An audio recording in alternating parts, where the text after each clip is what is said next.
ধৃষ্টদ্যুম্ন কে ছিলেন? তার মৃত্যুই বা কিভাবে হয়েছিল জানেন কি বন্ধুরা?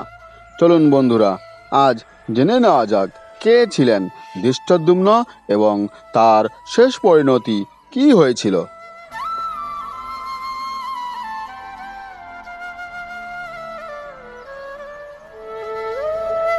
ধৃষ্টদ্যুম্ন ছিলেন মহাভারত মহাকাব্যের একটি প্রধান চরিত্র।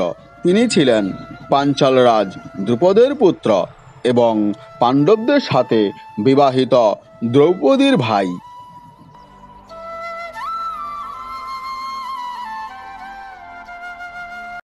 মহাভারত যুদ্ধে ধৃষ্টদ্যুম্ন গুরুত্বপূর্ণ ভূমিকা পালন করেছিলেন। তিনি তার পিতা রাজা দ্রুপদ কর্তৃক পাণ্ডব বাহিনীর সর্বাধিনায়ক নিযুক্ত হন। তিনি ছিলেন একজন দক্ষ যোদ্ধা এবং সামরিক কৌশলে পারদর্শী।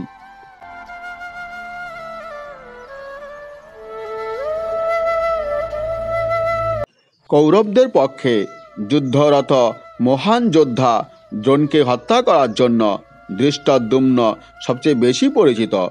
তিনি দ্রোণকে হত্যা করার জন্য একটি প্রতারণামূলক কৌশল ব্যবহার করেছিলেন।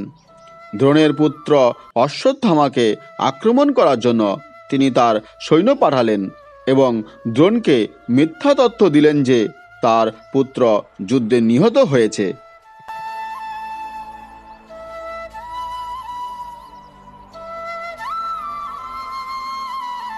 এই সংবাদ পাওয়ার পর দ্রোণের পক্ষে যুদ্ধ করা অসম্ভব হয়ে ওঠে।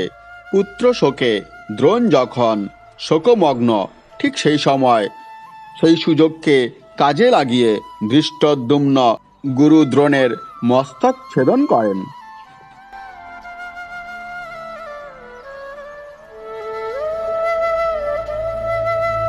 ধৃষ্টদ্যুম্ন সমগ্র যুদ্ধে পাণ্ডবদের পক্ষ হয়ে যুদ্ধ করেছিলেন এবং শেষ পর্যন্ত তিনি অশ্বত্থামার হাতে নিহত হন। আর এভাবেই অশ্বত্থামা তার পিতার দ্রোণের প্রতিশোধ নেন।